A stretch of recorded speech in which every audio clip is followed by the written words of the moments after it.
All right, hey everybody, I've got we've got a nice electrical storm going on outside. My son is out of town, so let's see if I've got a good enough internet signal to do this here with just my laptop. All right, so this is the part where I'm gonna ask you guys, can you all hear me? All right, can you hear me? Can you hear me not? Let me know if you guys got me or not. Right now, we got 48 people hanging out. JT's like, we got your 5x5. Awesome. Good stuff. Good stuff. I want to welcome everybody back to Tactical Rifleman. Sorry, no fancy fire and intros and videos and stuff tonight. Just me hanging out, me, my laptop, and you guys. And Steve Holland. Steve's on his way. He texted me. You know how it is with Steve. He'll get here when he gets here.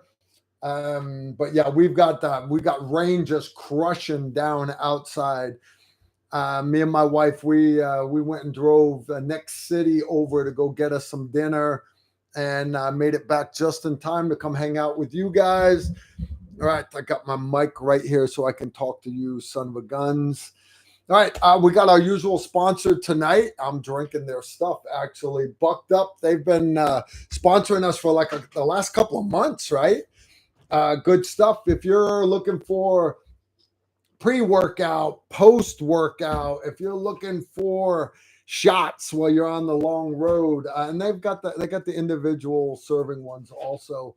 But a little thing, you get about a month out of one this size, because it don't take much. It'll wire you up for sure. You go to buckedup.com. You can check out all their pre-workout stuff, post-workout stuff. If you're just looking for energy drinks, go out to buckedupenergy.com. I got my moderators tossing links and stuff in the chat room for you guys to check out. Good stuff indeed. I want to thank Bucked Up for sponsoring us. I have been out at the range all afternoon with Warwick Marsh. You guys know Wick. Wick is good people. And also Randy Worst. They came up. It started out as Wick wanted to come up and just get some rounds, and he's been going to the indoor range. He's like, Carl, I need to get outside. And I thought about it, and like our next Combat Pistol 101 course, followed by Combat Pistol Carbine, and then Advanced Pistol Carbine. That's next week. That starts Wednesday is Combat Pistol 101, and then Thursday and Friday are Combat Pistol Carbine, and then the advanced course is over the weekend, Saturday and Sunday. Those classes, we're only a few days away from them, and I was like, hey, you guys haven't shot in a while. You better bring your tail out. So, anyways, Randy came out. Randy and Wick are going to be a couple of my assistant instructors. I am the lead instructor for those 5 days of training. Emery is my assistant. He'll be, when my knee blows out, he'll be the one taking over the reins of this great train that we're running next week. But right now, Emery, believe it or not, he's actually doing jungle survival training in Hawaii. He's out there helping Peter with a course out there. So Emery, if you're watching from your hammock with your mosquito net over your head, God bless you, brother. You guys understand, this is Emery's first time in the jungle. Emery is the desert nomad from Israel. Yeah, he's never been in the jungle before. So Emery's having a good time. Emery, if you're watching, we're laughing at you. We're not laughing at you, we're laughing around you. All right, no, we're laughing at you. All right, so I think you guys can still hear me okay. Right. But yeah, I'm excited. I'm really excited about next week's classes. How about you guys? If you're excited, you want to come, you're looking to get in that next class. This is our last block of tactical courses. We've got Patreon course, but that's, you got to be a patron to attend that. That's even got shooting from a Little Bird helicopter. That's end of October. And we've got high risk travel in December. But our last real block of training classes till 2024 is next week. So anyways, if you want to get in on some last minute training before Armageddon hits, You can sign up at tacticalrifleman.com. Matter of fact, all 3 of those classes are on sale right now. We're doing a discount on them because I've got a couple of slots open and I like full classes. All right. See, we've had a couple questions come in from Big Tuna, Carl and Steve. I just watched an episode of Future Weapons and they were featuring Chris Barrett and a round that they came up with, the 416 round. Have both of you had any time with this round? Yes, we have. The 416. The funny part is Chris came up with the 416, basically California being that, because they think they know better than everybody else. There's a reason why that state is failing. All right. California banned 50 cal rifles at all. So now nobody in California could buy a Barrett 50 cal, M107, M82, anything. So Chris said, Ronnie said, okay, fine. All your SWAT teams in California that have got Barrett 50 cals, we're not doing maintenance on them anymore. We're not. And your SWAT teams can't buy anymore. People can't have it in California, neither can your SWAT teams. I like Ronnie and Chris. I'm big fans of these guys. They're great Americans. Let's take it a step further. You can't have a 50 cal anymore. And there's all this talk at the time. The 408 Chi-Tac had come out and was screaming that it was the best 1 mile round. So they started doing all these tests. And at the time, you had the 338 Lapua round. The 338 Norma and 300 Norma weren't out yet. But they're doing all these tests. And Barrett shows up with the 416. Now, if you were to buy a 416 Barrett right now, it's a short bullet, flat, boat tail on the back. Great bullet, very, very accurate. If you're a member of the 1 mile club or you shoot 2,000, 3,000, 4,000 meter competitions, that's a small minority, I know, but there are people that like to clink it. There's nothing realistic about shooting at 4,000 meters. You're by the time you hit, the guy's already ran away because it took you 10 shots. All right. But what they found that test, and Steve's actually the one that told me about it, because I was still active duty, master sniper for my unit at the time. Steve was doing force modernization. He's like, dude, Barrett showed up with this round called the 416, and it's sharp, super sharp on the tip, but even the back, instead of being rounded or boat-tailed at the back, it had a shape like that on the back. So it was actually pinched back to a point, had to be milled on the lathe in 2 directions, and very minimal drag on the back. And it was hands down the most accurate bullet at insane distances. Very, very heavy, milled brass projectile. And the one that actually went into production, the Barrett 416, it looks, it's still, but it's got a regular boat tail on the back. It's just, so you don't have to put it on the lathe twice. And very, very accurate round. The cool part, though, is people in California could now buy Barretts again. They could buy Barretts, the M82s and the M107A1s, but it would be in 416, and not hard to get a conversion kit after that. You're just dropping another upper on it. So it was, you guys know I love Ronnie and Chris Barrett, 2 of my favorite Americans and success stories. So that's my personal experience with the 416. Steve, I'm sure, would drag that story out for another 10, 15 minutes, but we're going to move on because I had another one come in. When Steve gets here, he gets here. This one's from Mitchell Kuda. Okay, I wrote it down but lost it. Where to get slides milled and what footprint do I get for the Holosun 509? Thanks for everything, brother. All right. Let me see here. All right. Where I recommend, and again, you can go on Brownells and you can order slides for almost all guns that will come cut for whatever footprint you want. The 509 with the Vulcan reticle in it, it's actually designed, it's got a cross bolt and it's designed to clip onto like a little rail.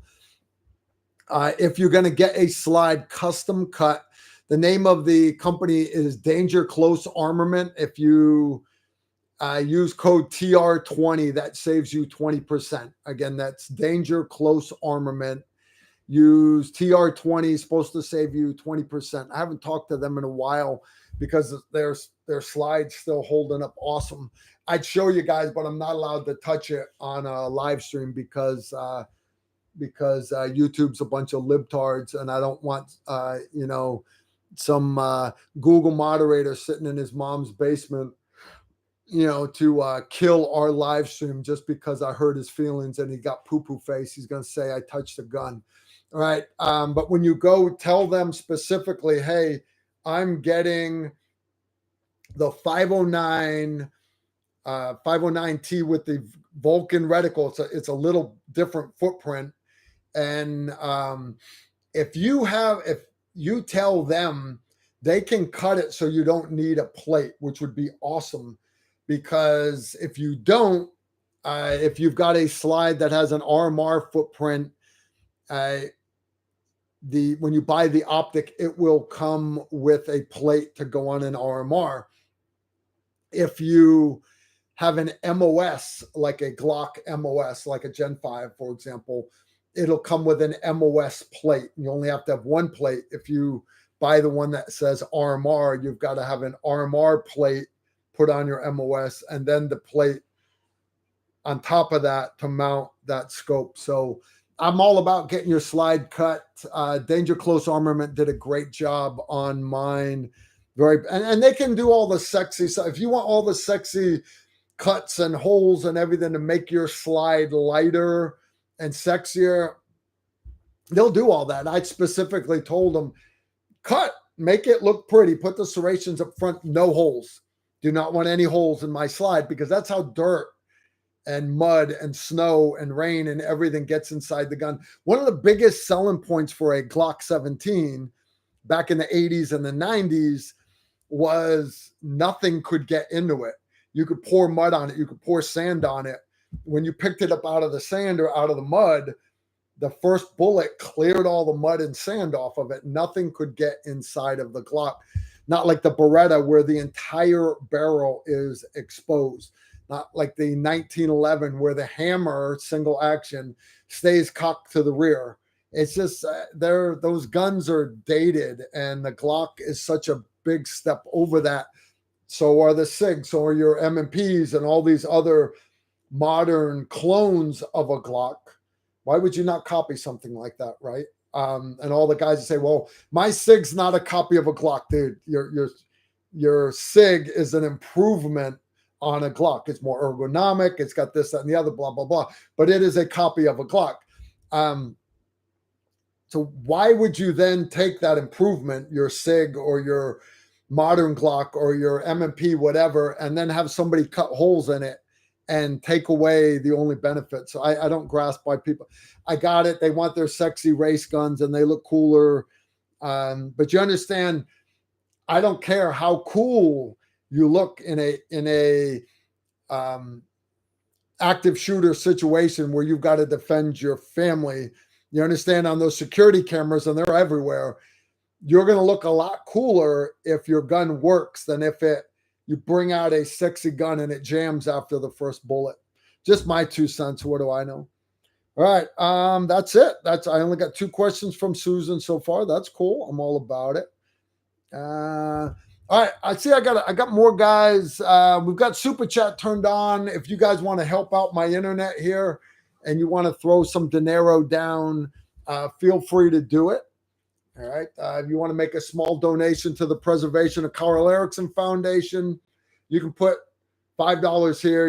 We've had guys do Super Chat for $20. We've had my uncle from Texas do Super Chat for $50. I've had guys do $200 Super Chats. Ain't that crazy? You know why I'm saying that's crazy? Because you could literally do $20 a month, $20 a month, and you could be one of my Silver Star patrons. You go to patreon.com/tactical rifleman, and you can be a $1 patron. $2 patron, you get a quick tip video, quick shooting tip usually. But this month we did knife sharpening. $2 a month. That's 1/4 of a cup of Starbucks coffee a month. You could get a quick tip video that's not on the open internet. $5 a month patrons. Those are my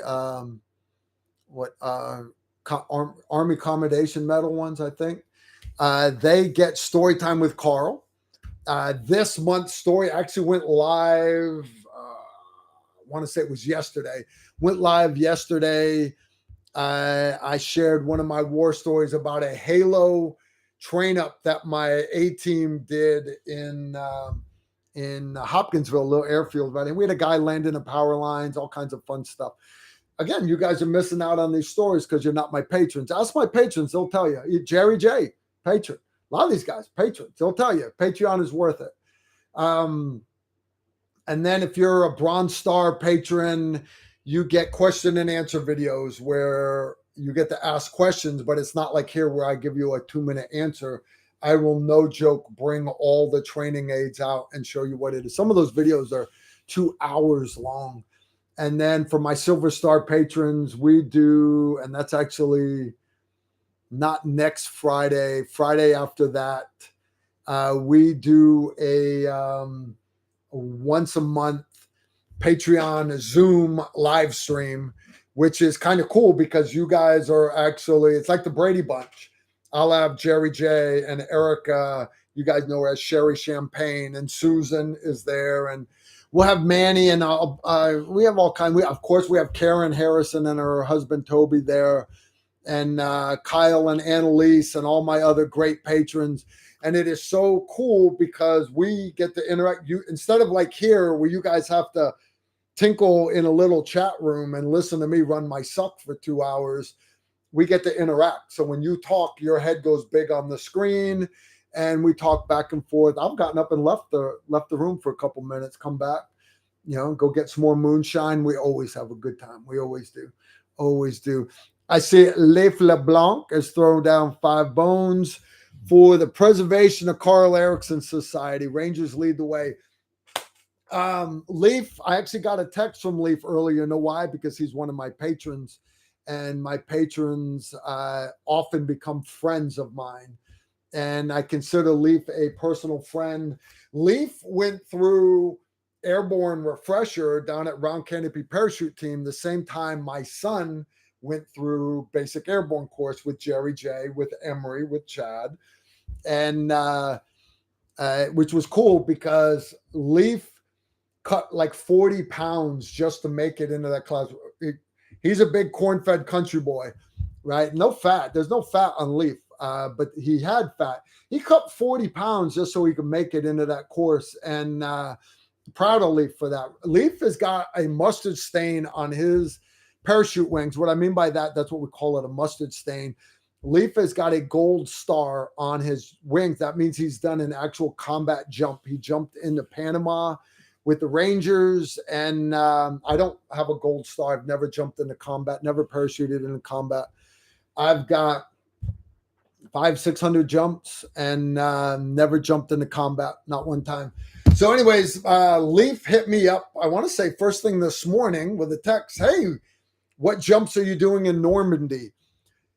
What he's talking about, guys, is the Tactical Rifleman team, including Leif LeBlanc.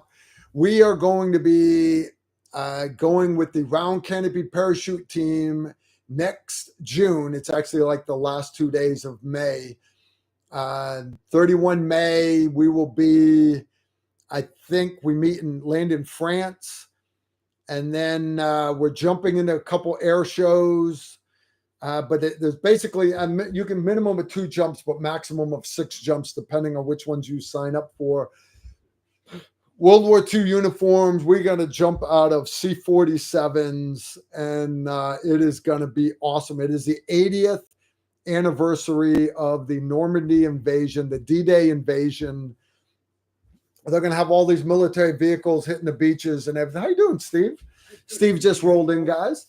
And so anyways, Leaf hit me up. We're all going to be signing up. I'm going to be signing up, me, my son, and Emery. And if any of you other guys want to come jump with us, cool. I'm inviting all of you to come. But you've got to be members of the Round Canopy Parachute team, which means you've got to be current. You've only got 2 opportunities to do that. One is last week of October this year. All right, they're doing Operation Black Cat down in Palatka, Florida. You can sign up online, Round Canopy Parachute Team, USA.org, and you can sign up for Airborne School there. I will not be there this October. That's when our Patreon course is. The last chance you'll have after that is next March. And I am the Airborne Commander for that one. How you doing, Steve? Pretty cool. Airborne Commander. I am the Airborne Commander for that op. I was just talking to Bill Markham. He's the MFIC, HMFIC, head mother funchkin in charge. Function. Right. So, but anyways, he's like, yeah, Carl, I need you to be Airborne Commander. I need a leader. I'll take care of all the administrative stuff. So anyways, that will be next March. So if you want me to be the guy putting you through Airborne School, I encourage you to sign up for the class in March. And then once you've got your Airborne wings pinned on at graduation, we will, then you can sign up to go with us into Normandy. Gonna be crazy. You understand? Almost all those old World War II vets, they're dying off. They're not going to make it to the 85th anniversary. So this is the last big party. They had a big party, the 75th anniversary. President Trump went. Everybody went. But the 80th, that's next June. It's going to be totally badass. Going to be a good one indeed. Susan's throwing more stuff at me. Let's see what I got here while Steve is getting caught up. Okay. All right, next one from Michael Johnson. Question for Carl. What's your thoughts on the Aero Precision Solus action? Here's the deal. I'm actually got a YouTube video about the Aero Precision Solus. It's a bolt action gun, guys. That video won't come out for about a month and a half, but I've already filmed the talking parts for the video, and here's how much I like it. Me and my son running the camera, we are going out to a range tomorrow morning. I got to be there before 9 so the guy can unlock the gate for me. But it is a range that goes well past 1,000 meters. The one I have is a 6.5 Creedmoor. I've got a primary arms GLX scope on it. It's a 5 to 18 or something like that. It's a GLX scope. It's got their Aurora 6.5 Creedmoor BDC reticle in it, and we're gonna see how accurate the reticle is. And I'm doing it on an Aero Precision Solus to give you an idea how much I do indeed like that rifle. It's a good rifle, guys.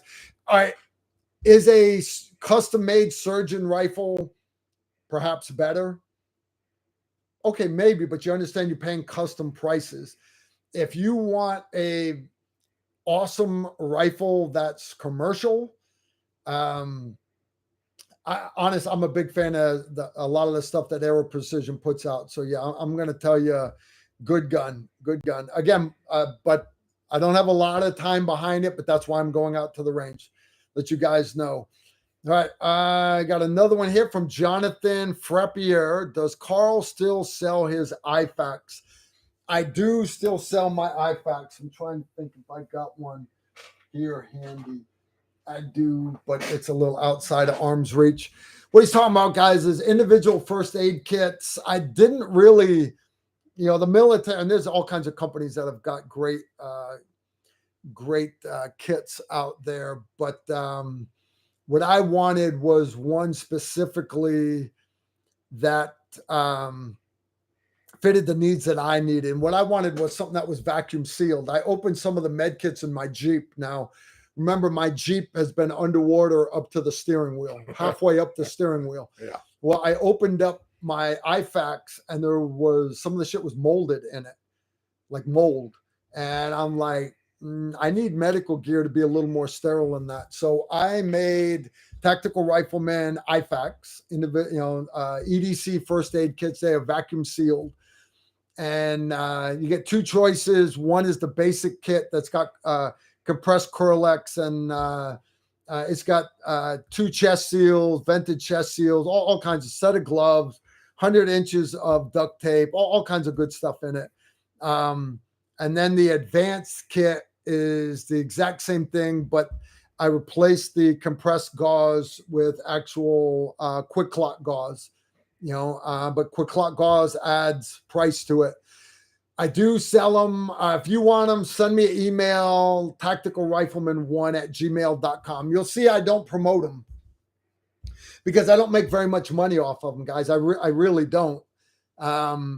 When you look at the time it takes for me to run to the post office, that, and the other, I made them we do medical classes or like my Patreon class. I bring them to my Patreon class. People buy them there.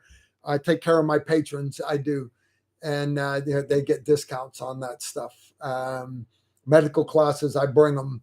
But I do still sell them to the general public. I do. I know guys were asking like the patches on my hat and tactical rifleman stickers. Guys, there's no place on the internet you can really buy them. You want them, you basically got to attend one of our classes, or if you see me out somewhere, ask me and I'll give you my patch off my hat, dude. You just say, hey man, I'm a tactical rifleman fan. Cool. All right.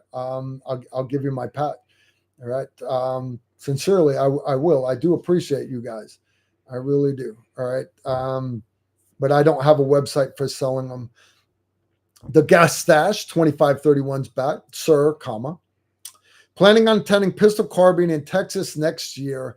Any cities or town you recommend for lodging or sightseeing? Dude, Texas is a big place. We are going to be next year. Those classes will probably be at Range 35 again. Range 35 is outside of the city of Dallas. All right, it is east of Dallas, a little south of Dallas. So make sure you go visit Dallas. If you're ever near Houston, you can make that loop. You can get down, go check out the Primary Arms Factory, which I thought was just amazing. And there's all kinds of great stuff to see in Texas. Go hog hunting. There's also another class we're going to be adding next year, guys, in Texas, and that is platform shooting. So if you want to get in on a class of actually shooting from a helicopter, like this year, your only chance to do that is going to be at the Patreon course. You want to shoot from a little bird with your AR, you come and attend my Patreon course. But next year, once I get my POI all set up, lesson plan, slides, all that stuff. I was a sniper in a special mission unit. We did a lot of shooting from helicopters, go figure. So anyways, we're going to actually do a class teaching that next year. It's going to be a one-day class. Understand aviation fuel is expensive, but you will get multiple gun runs shooting from the helicopter. It's going to be awesome. So in other words, next year while we're in Texas, we're going to do, we'll do a gun runner pistol. We'll do combat pistol 101. Combat pistol carbine, advanced combat pistol carbine. We'll do just the tests, and then we'll probably put the helicopter shoot either at the beginning or at the end. See if I can rope some of you guys into coming and hanging out with me for 9 days straight.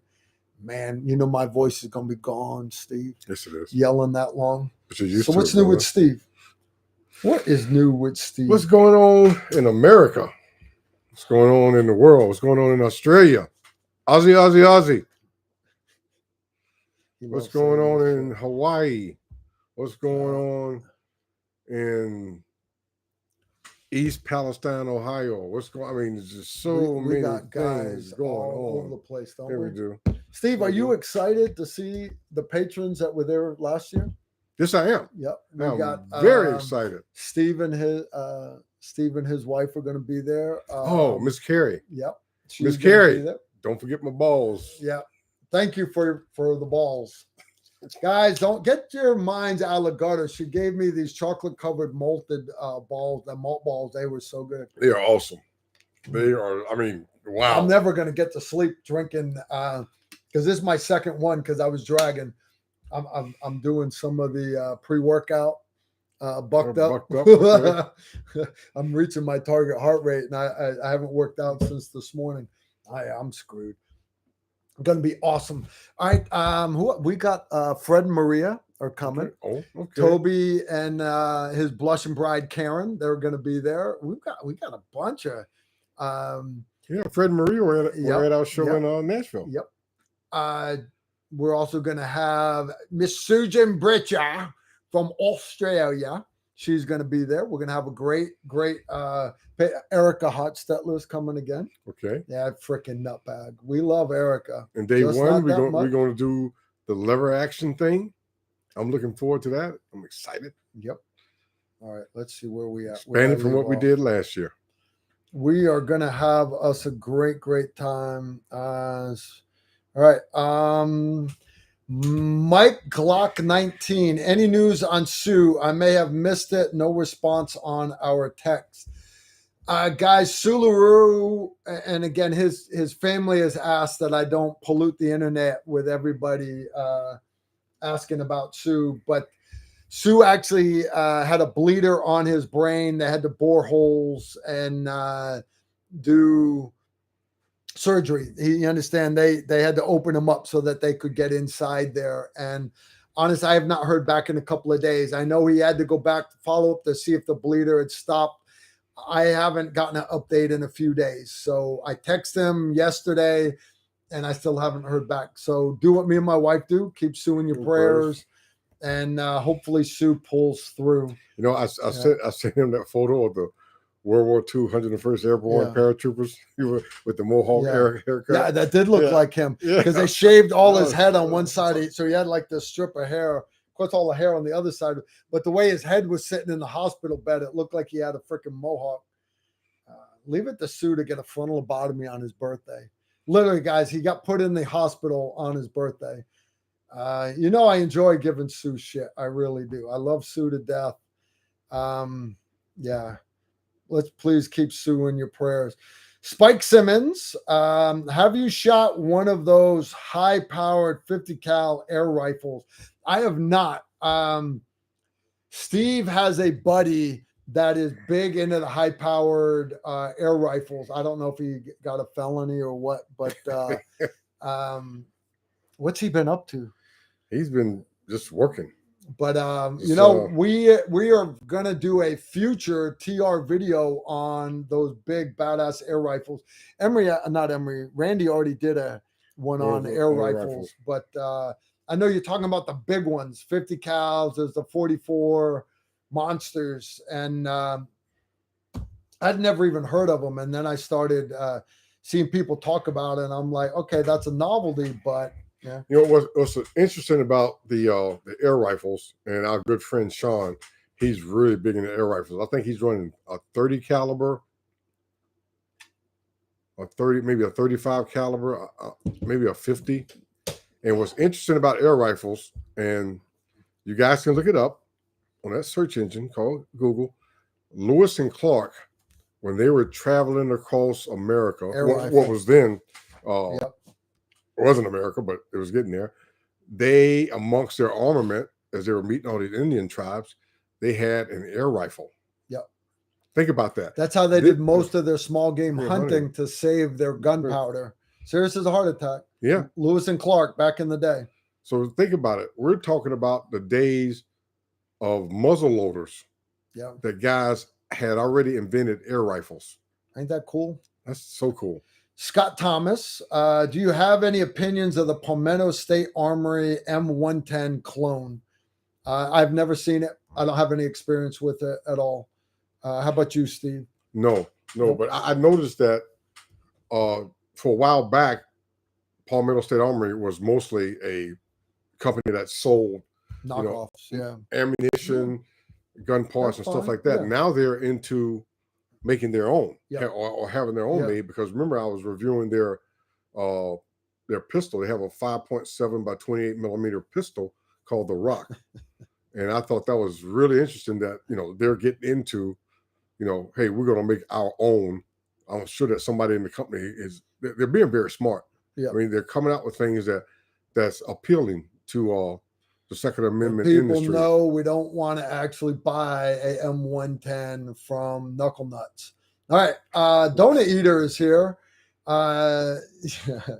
He's I'm a patient guy. When will the element fire extinguisher be videoed?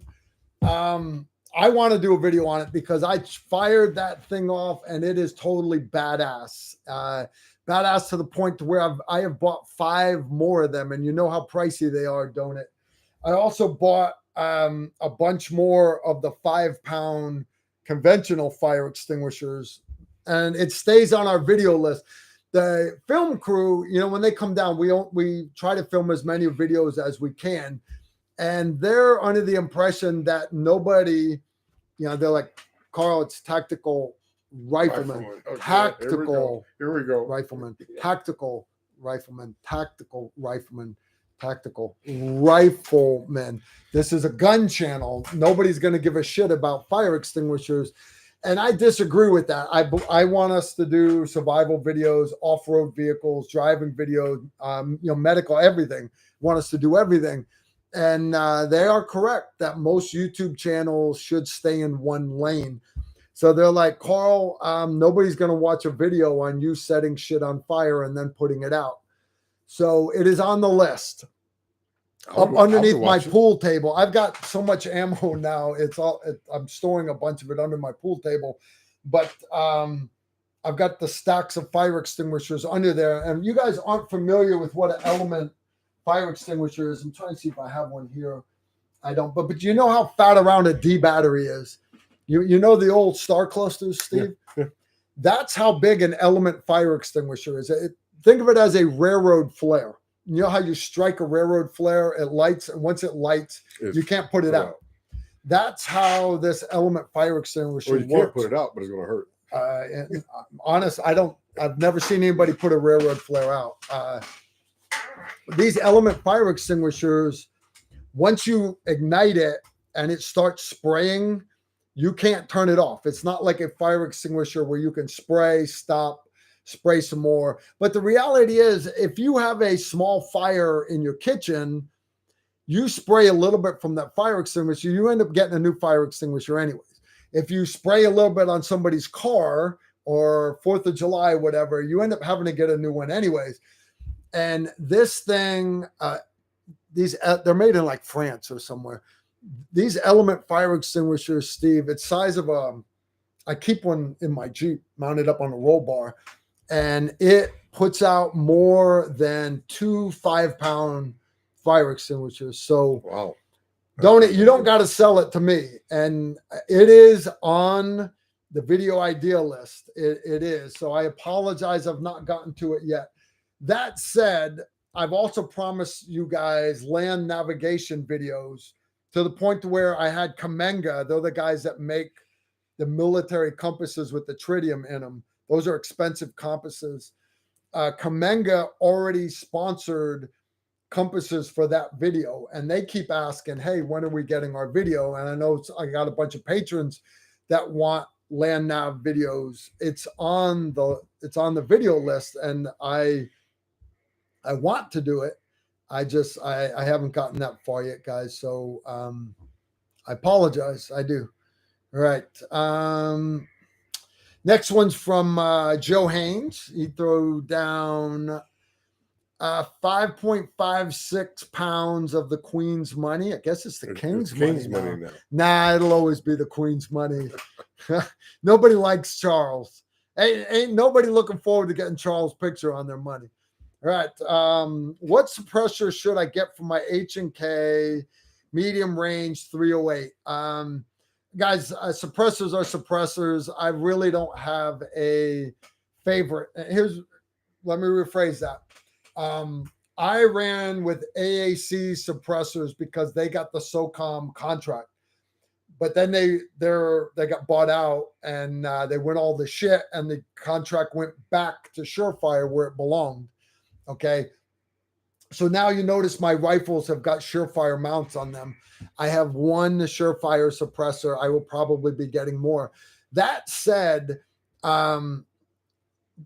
here's why I have to be loyal to one company, and it's so that they will fit my muzzle brakes. Right. But if you're just looking for a thread on one, my dead air suppressor, I have a 45 suppressor made by Dead Air. Why did I go with 45?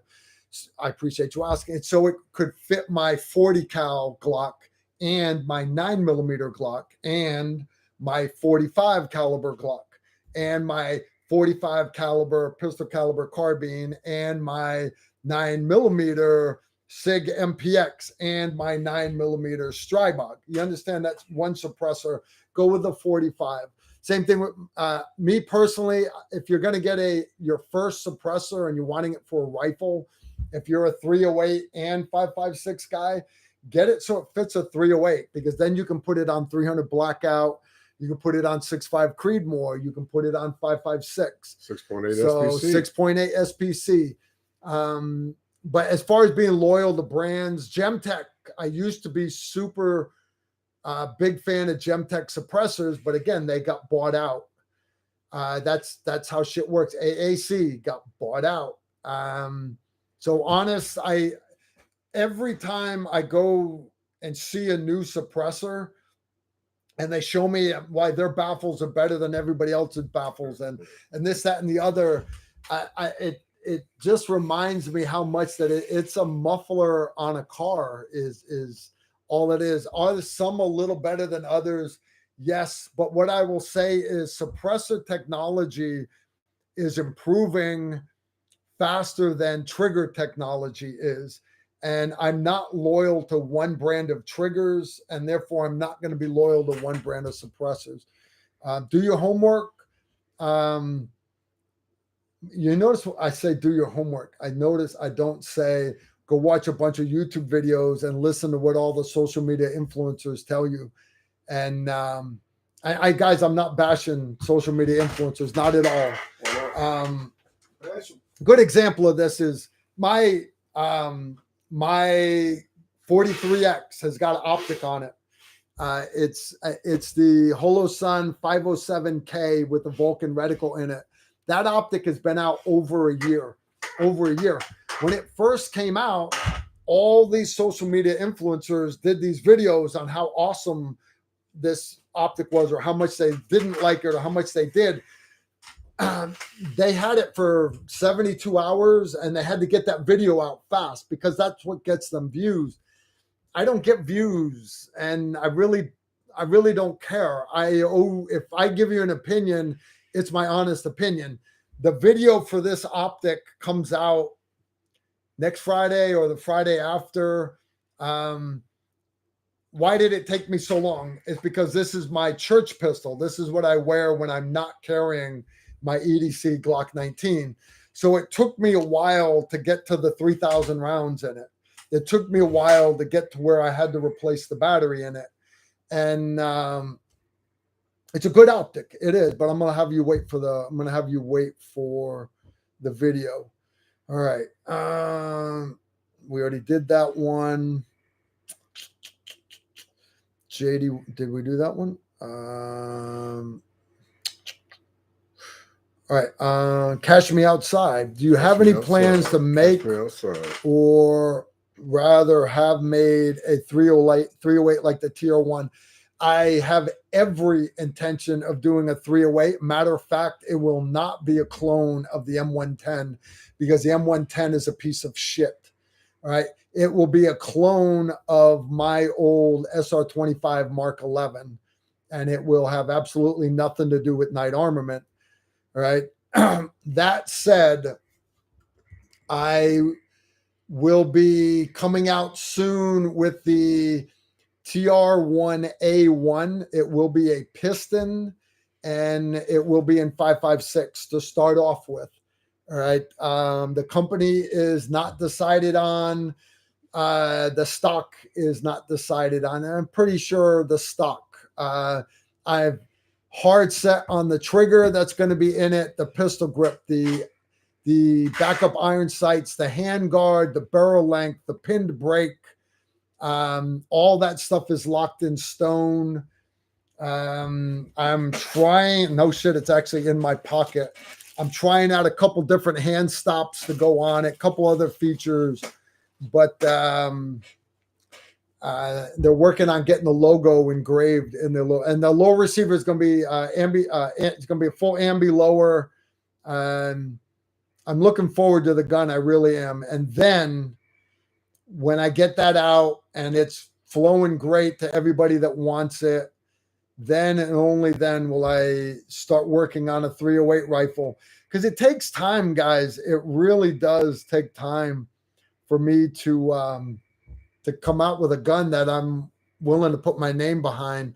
And it really broke my heart. I mean, it really broke my heart, guys, to see Tactical Edge just screw over my patrons and all you loyal fans that bought Tier 1 rifles from Tactical Edge. I mean, it broke my heart to have guys waiting 18 months to get a gun when I know they've got their CNC machines running every day making guns for other contracts. The money that they took from you guys up front so that they could buy that second CNC machine, that broke my heart. It hurt my name a lot. And I take that personal. When you want to make yourself look bad, that's fine, but they made me look bad, and that bothers me. Really does bother me. Steve, we got a bunch of good ones coming in here. Carl and Steve, this one's for you. JD Watson threw down 20 bones. The SEALs used the Stoner 63 in Nam and loved it. Is there a reason why it wasn't adopted by the Army? They just adopted the M16. They're not going to immediately change. Guys, best way I can answer that without taking up the next hour and a half of the show.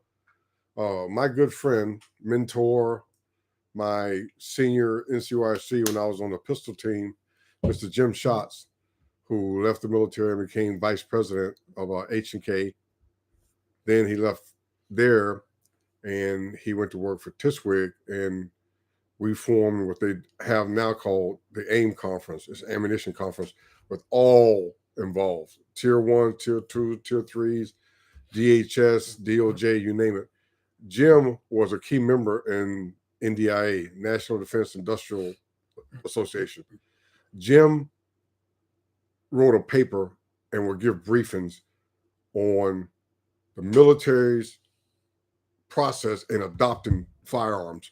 And he goes all the way back to like the Confederate War, where, you know, guys had single shots and then other guys had lever rifles. And the military was like, well, we're not going to get you these lever rifles because you're going to shoot too much ammo. You know, only bureaucrats would say shit like that. Kind of like when we were trying to adopt the M134 minigun to become the Mark 44 system. And our biggest advocates understood what it would bring to the fight.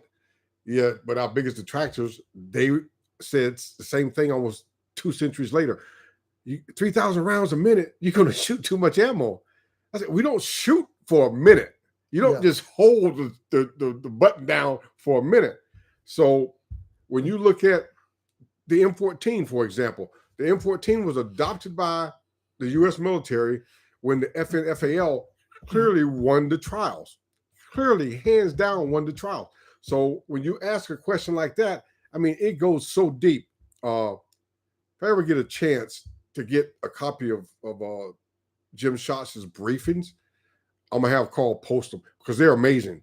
I mean, he is so accurate. He talked about the objective cruiser weapon, the objective individual combat weapon, which was ended up being the HKG-36. I remember we talked about that. I saw him getting crushed at Crane. They were just crushing them. I was like, what are you doing? They said, well, the program is over now. And I was like, these items can be used by the warfighter. The dude said, hey, man, I'm just a guy back here that pushes the button on the machine that crushes stuff that's on the conveyor belt. Yep. You know, millions of dollars down the drain. So the biggest thing I can say about that is the M14 should have been an FNFEL. the Stoner 63 versus the M16. The Stoner 63 at the time, remember the M16A1, the original one, was not the modular AR-15 you have now, where you can switch uppers. You get LMT, MRP, you can switch barrels right there on the spot. The Stoner 63 during that time period was a modular weapon, which is unheard of. However, the politics being what they are, it's like the politics of the 5.56 round. Everybody knows from way back when, after Vietnam, we should have adopted another round. But once things get into the system, in a bureaucrat system, and they build their little cottage industry, they don't want to stop. They don't want to listen to the end user. They don't want to say, like when we fought for body armor, even in the Desert Storm, guys were running around with flak vests from Vietnam. Flak vests only stop shrapnel. Doesn't stop a ballistic round. It's not going to stop 123 grain 7.62 by 39 round at 2,400 feet per second. But we finally got over that hump. And now that we're over that hump, everybody's doing the same thing. We haven't gotten over the hump in the military in the swamp on the 5.56 no more than back then. A lot of guys wanted to adopt the Stoner 63. If I'm correct, and I'm gonna have to go back and double check myself, I do recall some Max Sog V guys had Stoner 63s because they liked the fact that you had the one that was belt fed, and that was versus an M60, the Pig, which was a I don't even know the word for it. The Germans MG42, the MG42 was so much better than was bastardized by all these little guys that go to college and they run around toga parties, drinking beer, eating pizza, not making class. And then they go, oh shit, I made to college, I got D's, so let me go work for Rock Island Arsenal or Crane. And they're the guys that say, hey, we're going to make a new machine gun. We're going to take some of the German stuff, some of the Swedish stuff. And they were idiots. But idiots controlled that system. Because the MG42, when it got converted to 7.62 NATO, that was the machine gun to have. Yeah. But we didn't have it. Peters threw down 10 Hong Kong shekels or whatever they have in Hong Kong. And Steve, why do you have 2 shades? He must have saw you take your other glasses off. Oh, these are reading glasses. I see you. Don't worry about I Peter. see you. Corvatus threw down 12 American see that dollars. light on this side of the face? A beer each for the moderators. I love them and all, but I'm not buying my moderators any beer unless they come to the Patreon course. So I'll tell you what, I'll do it.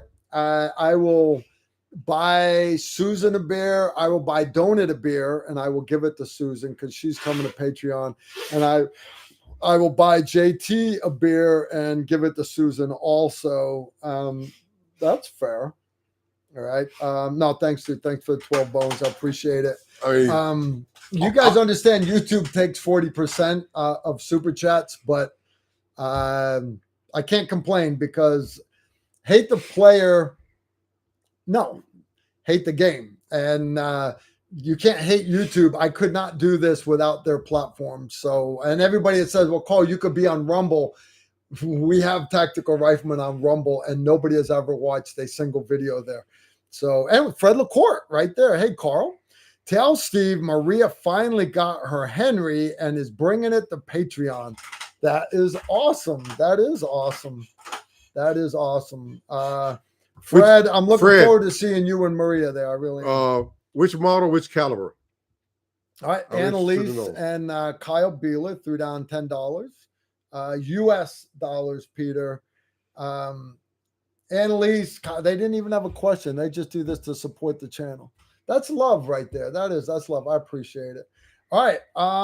Susan said something about, question. In the movies, you see Spec Ops guys shoot with no iPro all the time. Got me thinking, if you're on night missions coming out of nods and stuff, do you still take time to put on iPro, etc.? All right. They're all wearing iPro. All right. But honestly, if you see me right here, honest guys, if I'm wearing nods, I normally do not wear iPro. All right. Unless I know I'm going inside the building, and then I will wear clear iPro under my nods. That's just the truth. If I'm going to be in the woods, I will always wear. I'm not saying jungle. I'm just saying regular woods. If I'm going to be in the woods, I will always wear iPro. In a single night, in just one night, I had to treat 3 guys for corneal abrasions where they had gotten sticks in the eyes, scratched their corneas. And I learned from other people's mistakes. So I put on clear eye pro. I always wear clear eye pro. Out in the desert, I do not wear clear eye pro. I wear sunglasses during the day. Except when there's sandstorm, when the wind's up. And That's sun, wind, dust goggles. Then during my time period as a combat developer and force modernization, FISO for 5th Group, one of my projects based on what we were seeing in Afghanistan and Iraq was I submitted a requirement to CTTSO TISWIG to TOS, which is their Tactical Operational Support Team. And they have a new name now. But our main supporter, the great, the amazing, the American treasure, Mr. Mike Trexler, he accepted our proposal requirement.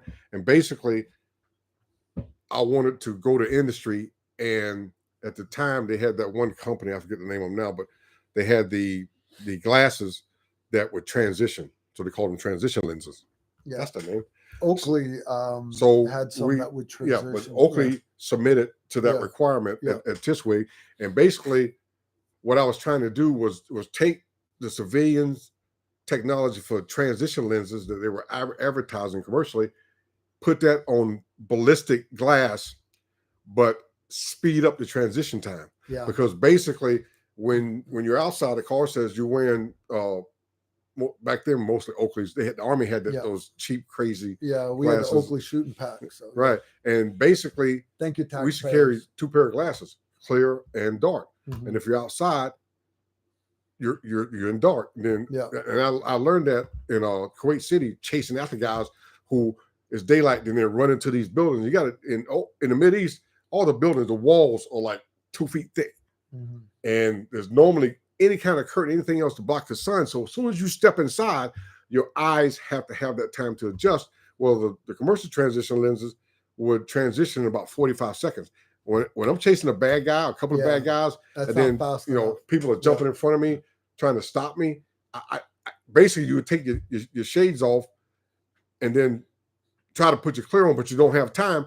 And if somebody throws a frag or a banger or shoot around, they got these horizontal muzzle brakes, all this stuff is kicking up in your face. So this requirement was submitted, I want to say 2007. I think they awarded a contract in 2008, 2009. That's when I got out.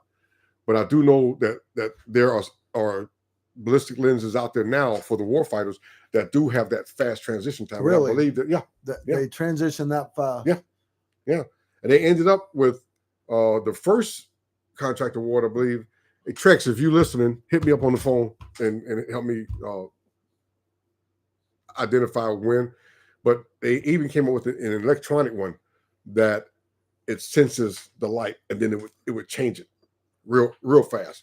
Kind of like me with the Humvees. If we were doing a hit during the day, and usually our hits were at night, but if we were doing hits during the day, I would have like Steve's saying, my clear iPro would hang on the front of my body armor. I'd have my 20-ounce coffee mug, and I had a snap link on the side of the radio. And right when the Humvee was getting ready to stop, I would snap link my coffee cup in. I would take off my dark, not quite like that. I would take off my dark Oakleys and I'd throw them up on top of the radio, and I'd put my clear ones on right before I got out of the Humvee. Because once you went inside the building, the power had been off for 90 days. It's dark, like cave dark inside. All right, we've had a couple more come in here, Steve. I guess we have. All right, let's see. All right, that one for LaCourte. All right. This from Joe S. Carl, will there be long range shooting on Thursday at the Patreon course?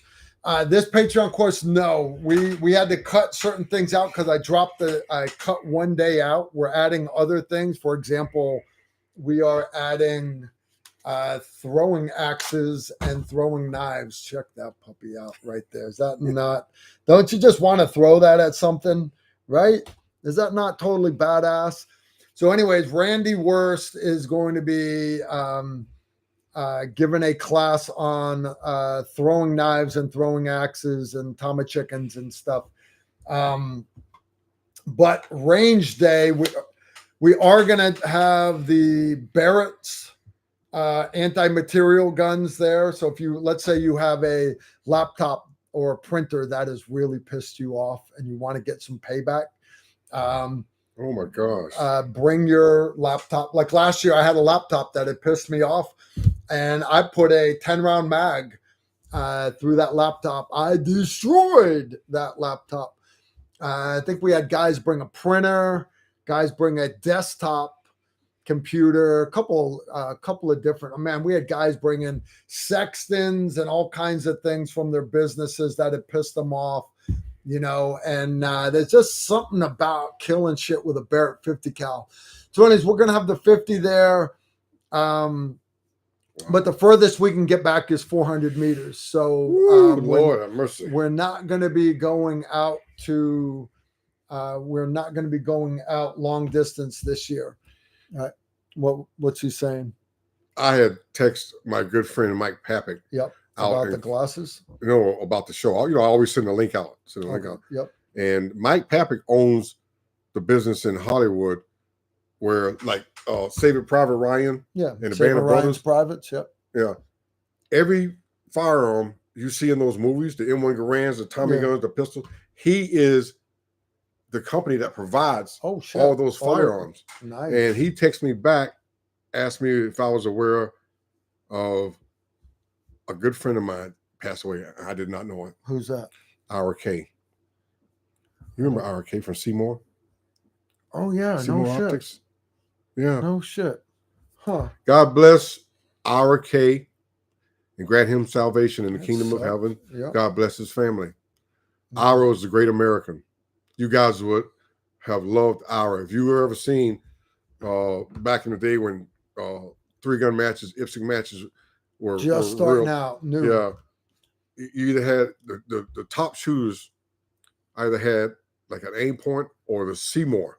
The Seymour was the first big optic that came out with the projector. Yeah, it had an exposed emitter that projected up onto that glass.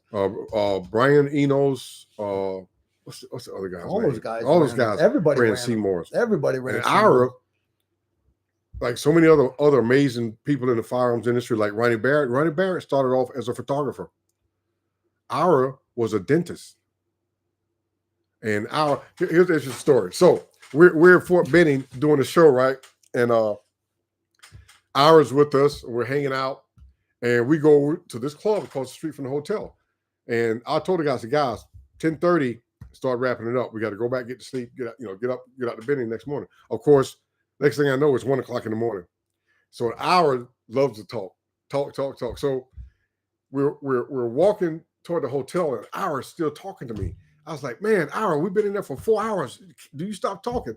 So I start trotting down the road, and had to run across this 6-lane road over to the hotel. So I'm running over to the hotel. I'm like, I'm going to lose Ira. Ira's about 5'5", probably 120 pounds.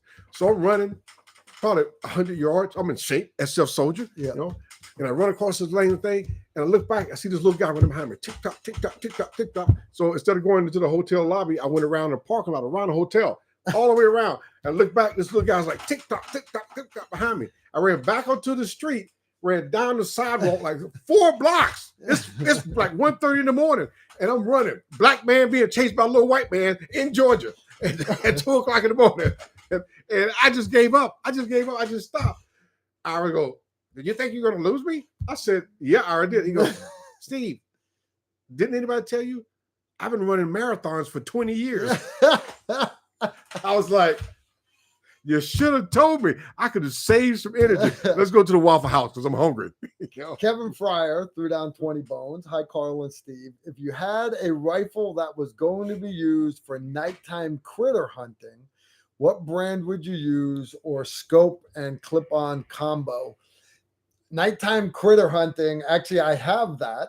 And did I mention I have 193 fruit trees in my backyard? My dogs are outside. Sometimes they lose their shit.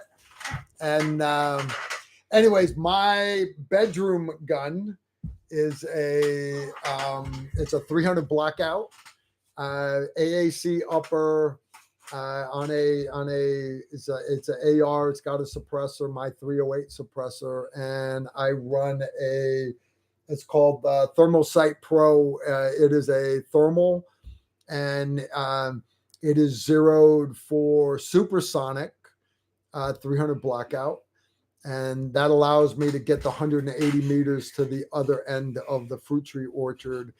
And coyotes, I had this big, huge black panther one night. Big, huge panther. I'm watching it on thermals. I was like, look at the size of that panther. You got to make sure that's not Lucky Dog, right? Yeah. I was like, all right, that's not Lucky Dog. Don't work. That's a freaking panther. So anyway, I shot the panther, and fell. It turns out it was one of the neighbor's cats, but I didn't have a collar or nothing. It's just some calico cat. It must have been a big ass cat. It was a thermal. It was on thermal. Everything looks bigger on thermal, right? So anyway, it wasn't a black panther, but it was feline. I do the same thing a couple of times when I shot coyotes in my yard. Yeah, I always do like triple verification because I was like, man, it's not a neighbor's dog. Because I'm like, that would suck, is that somebody's right? German Shepherd? Yeah, I'm like, you don't want to shoot Lucky Dog. And then as soon as he's turned his head, I see him yawn, and you see all those teeth that are all angled back in that half moon curve. Yeah. It's like, good time for you to open your mouth, buddy. All right. It's you notice he asked clip-on combo. And what he's talking about is a lot of people will run a day optic, and then they'll get a clip-on night scope.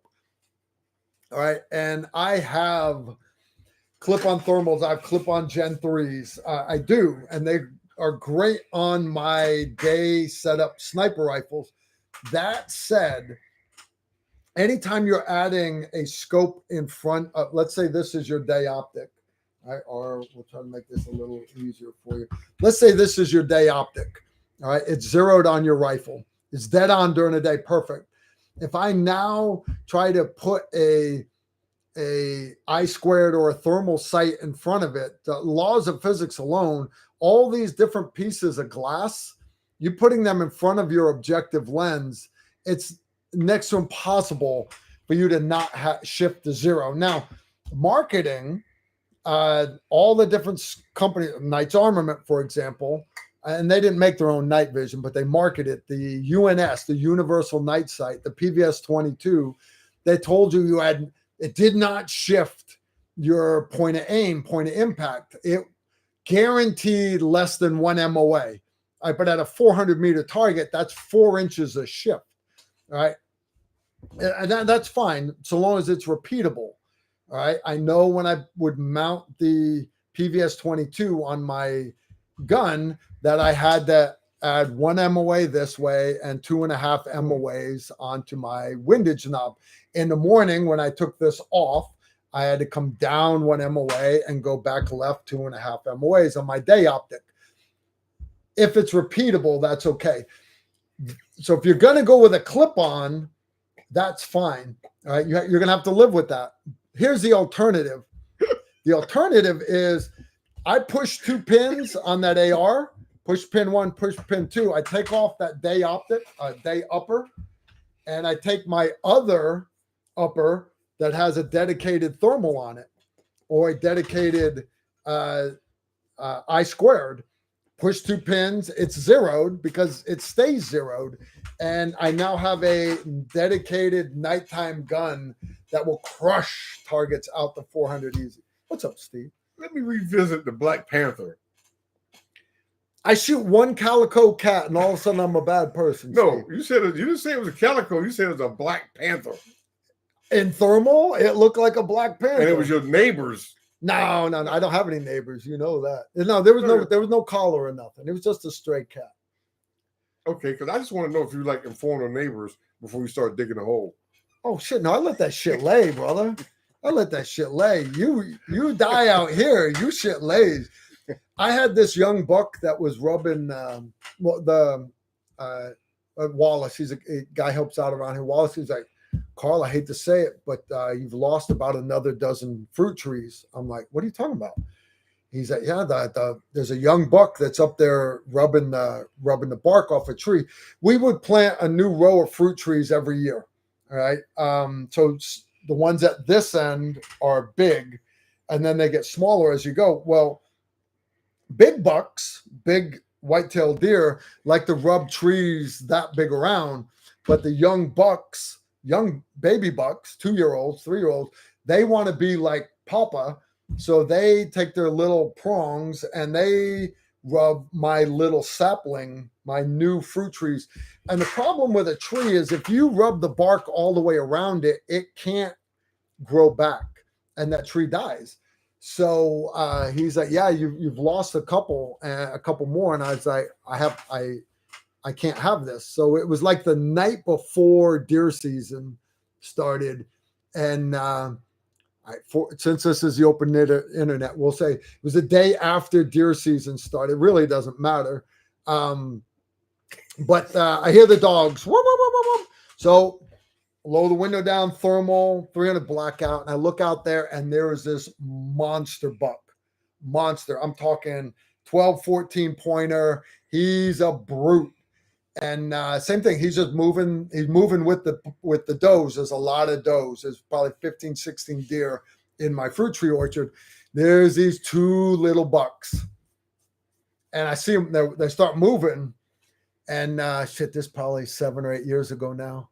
No. Yeah, probably 7 or 8 years ago. One of the little bucks, he's a few feet in front of the other one, and he goes up to one of my trees, and I'm like, don't do it. Don't do it. Don't do it. And I rotated that selector lever, double checked the range, double checked the reticle. And I was like, don't do it. Don't do it. And as soon as he turned that head, he got one swipe on that tree. And then he laid down next to the tree. And the other young buck went, oh, snap. Snoop's down. And of course all the rest of the deer left. Note to self. I left that deer there 2 years, 3 years, to finally, he had been hit with his carcass, the bones had been hit by lawnmower enough times. I finally took one of the antlers that was left. It was just a little 2-point little prong antler.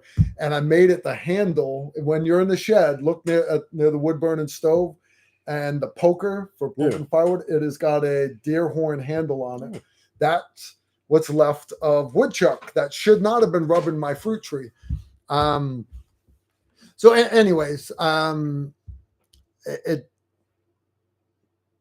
But in the thermal, it looked like a Black Panther. Yeah, I'm about to say, in the thermal, did it look like a lion? You know? What? It looked like a lion, though. It looked like a Black Panther. There's an elk in my backyard through my thermal. One of the first times this happened to me. So I'm in a hide site in Africa. And I want to say this was a good place to hide. No, this was 2000. I was on 1-4 still, so it would have been 2002. Yeah, 2002. We came home from the initial invasion of Afghanistan, and I was like, hey, I need a little handheld thermal. Because all I had was the big PAS 13 on my Barrett 50 cal. We need a little handheld thermal for security around the hide site. Thermals are great for finding people trying to sneak up on your hide site.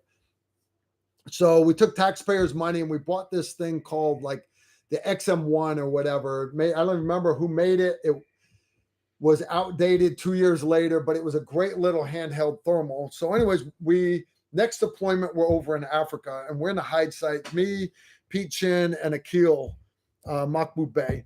We're in the hide site and it's a training mission. I've got the Marines playing OP4. They're on the target. We got our hide site out in the middle of the desert.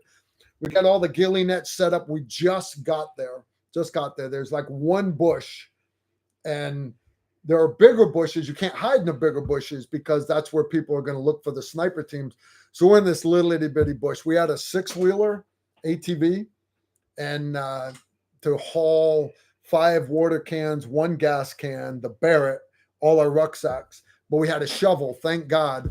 So we dug a hole to lower the 6-wheeler down into the ground. It was only about 8 inches tall. We put the camo net over everything. Oh, dude, this, you would have been proud of us, Steve. So, anyways, I'm sitting there, and they're already asleep. They're already asleep. I'll take first watch, right? I'm the cell leader. Got to take care of your troops. So we got everything set up. Pete's already done the commo check, letting them know that we're safe in the hide site, and we're going to send back the Angus report and all that shit in the morning. The initial pictures of, you always send a panoramic of the target, and all that goes via SATCOM first thing in the morning. But right now, hey, we're safe, we're in position, you know. So anyways, that has already been set up. Well, I pull out my little handheld thermal. Where'd my little handheld go? I just had it.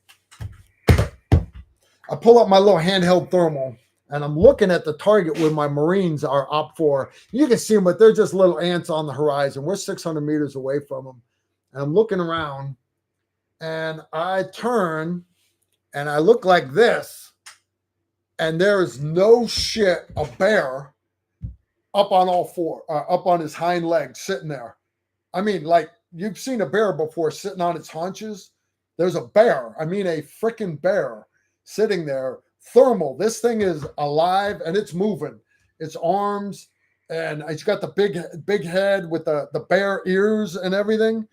And I'm like, huh. But then it dawned on me, Carl, you're in Africa. Yeah, there's no bears in Africa. I was going to. There's no bears in Africa. So after I had my 3/4 of a second of panic, I tilted my head and looked with the naked eye, and it's the bush. It's in the top of the bush above where Pete and Nikhil are sleeping. So I look at it again, and it's sitting up. It looks like a freaking bear, but then you look at the bottom of it, there's this little mouse tail curved around on the branch. It was a mouse. But where I'm looking at the Marines that are 600 meters away, when you turn like this, a mouse that's 3 feet from your face, maybe 10 feet from your face, it looked like a freaking bear. I don't know. So Black Panther in the backyard, bear in Africa. I don't know. That's why thermals. Yeah, I was waiting for you to finish that whole story, because I was like, okay, I've been to Africa a couple of times. You never seen any bears there, no bears. Oh, bears get eaten in Africa. Africa got some shit. Good question. Good question there, Kevin. Thank you for me having post-traumatic stress here. And for all my PETA guys out there that are going to lose their shit that I've shot a cat, a wild feline out in Western Kentucky, take a freaking number. Take a number. Rifleman's here for 10 bones. Carl and Steve, are either of you motorcyclists? And if so, what is your preferred ride? Here's the deal, guys. When you get the group, and this was like I think it was actually a law, or at least an Army regulation. Your first deployment, where you actually got overseas pay or combat pay, your first deployment, you had a choice. You had to buy one of two things. You had to either buy a Harley Davidson, or you had to buy your wife a set of stunt tips. Now, me personally, my wife was already born endowed. Good, googly moogly. My wife's beautiful. And I'm not allowed to ride a motorcycle. So I didn't get a Harley Davidson. Instead, I got a Suburban. But most Green Berets, you know any that ride rice rockets? Yeah, I do. A couple, but not many. Most of them ride Harleys. Most of the sweet guys ride crotch rockets. Do they? Yeah. But most of your SF guys run Harleys. Pete Jones, for example, he's got like 4 or 5 of them. Tom Simmons got Tom Rosenberger It has a beautiful holiday. Calipetro, my old Camo guy, he took over as team sergeant when I left 1-6. I want to say he had, I don't know how many Harleys he had. You understand, I push everything to the limit. I wrecked a motorcycle in Desert Shield, and if a motorcycle will go 190, I will run it 190, and I really don't need to ride bikes. So I when I was in the 82nd Airborne, I rode bikes a little bit. My brother, when I was in high school, my brother went away to the Marine Corps to OCS, and I think I was 16, and he goes, bruh, I'm going away, I'm going to Marine Corps, going to Quantico, going to be an officer. He said, I need you to crank my motorcycle once every week. So probably on a weekend, just time it every Saturday, crank my bike up, let it run about 10 minutes. I say, okay, bro, I got it. I got it. You laid that son of a gun down. Oh yeah. When I was living on Yadkin Road, you know how you go to Fort Bragg. 500. Yadkin's a road outside Fort Bragg, but it's the road everybody takes when they're late to get to work. So they call it the Yadkin 500. Now, you know, well, back then I had a Kawasaki Ninja 900. Okay. So, you know, when you're going down Yadkin Road and you hit Raleigh Road. Yeah. But you got to make that right. Yeah. And they got the little yellow brick curved divider thing. Yeah. I got into that turn on that yellow brick at probably about 90. And I had done it before, you know, like you said, we'll push it. Doing about 60 or 70. This time, I don't know, 90 maybe. And the bike slid into that little yellow brick 8-inch high divider. All it takes. That's all it takes. It flipped me over into the traffic of Raleigh Road. Me, the bike, and I was thinking, oh, it's going to crush my leg. So I got my leg up off of it. Now I'm sliding in the traffic on top of the bike. I let the bike go, and I was like, boop, boop, boop, boop. And all these cars are coming back and forth, and none of them touched me and didn't touch the bike. I took the bike over to my buddy's house. I can't remember his name right now. You buffed that stuff out. And I remember about 4 years later, somebody was over at his house. They said, hey, man, that's a nice Ninja in your garage. I said, yeah, that's Steve Holland's Ninja. He said, yeah? What's wrong with it? He said, I just got some cosmetic things and handle it. He goes, does he want to sell it? He goes, I haven't seen Steve in 4 years. Steve was done with bikes after I was done with bikes. Random American threw down $10. Any update on the new Operation Valkyrie? You know, honest, I've been so busy, brother, here lately. Short answer, no. We still have the concept. We haven't done any work on it yet. It will not be this spring. Now, I will say that if it comes to bikes, my preference right now, because as a combat developer and force mod FISO for 5th Group, we have the mobility section comes under that office. Yeah. And this was before Jay Johnson came in. Then Mike Cooney was there. And we had the Kawasaki, I want to say XL 350s. And those are the desert bikes. And that started with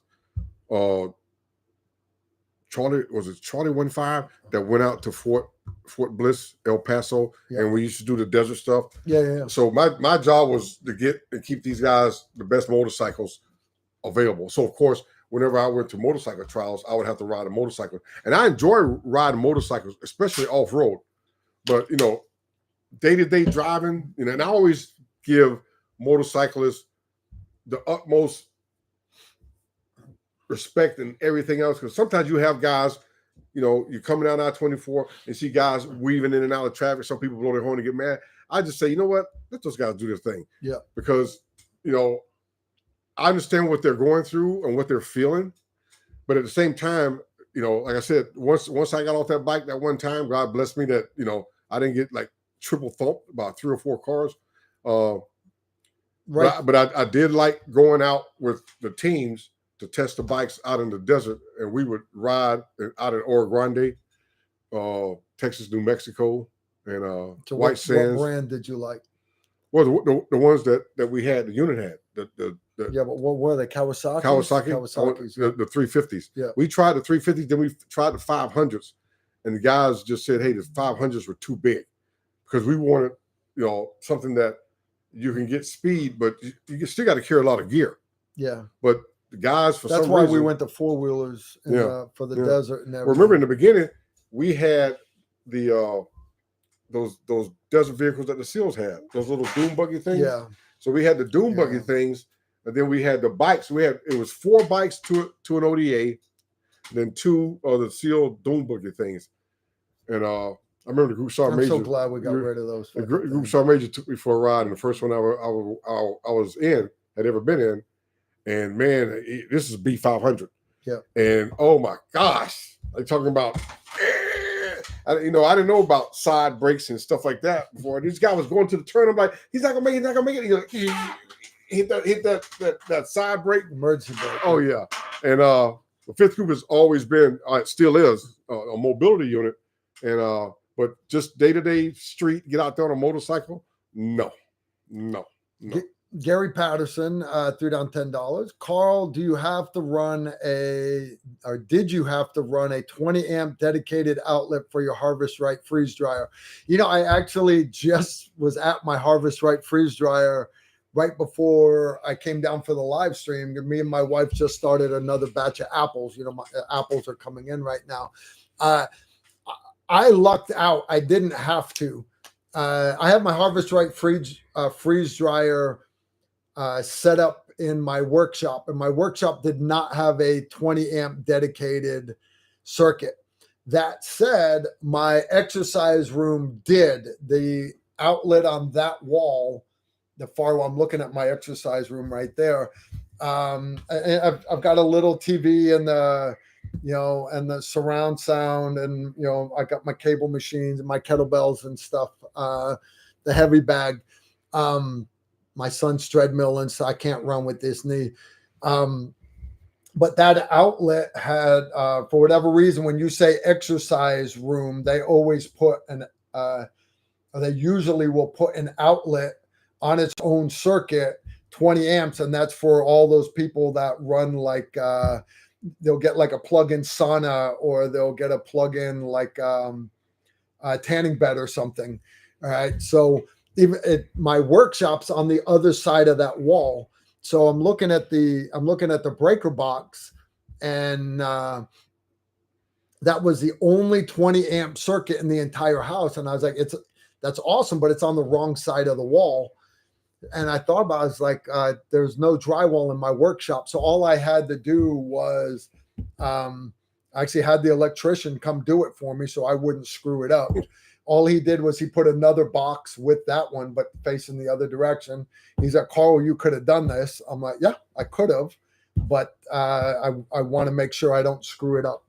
So what he's talking about, guys, is if you go with the small or the medium Harvest Right freeze dryer, it's a freeze dryer, guys. It's kind of like not like a dehydrator for making beef jerky. It is a freeze dryer for freeze dried foods. If you just want to run it off a 110 and a regular, like 20 amp, like most of your regular plugs are through your house, just get the small or the medium freeze dryer. I went with the large, not realizing it had to have a dedicated 20 amp circuit. So it actually comes with a different plug. The plug has like instead of it being 2 vertical with the ground, one of them is like L-shaped. No big deal. Anyways, it worked out for me very, very easy. Guys, I'm big on preparedness because there are dark clouds on the horizon. You hear me and Steve talking about it all the time.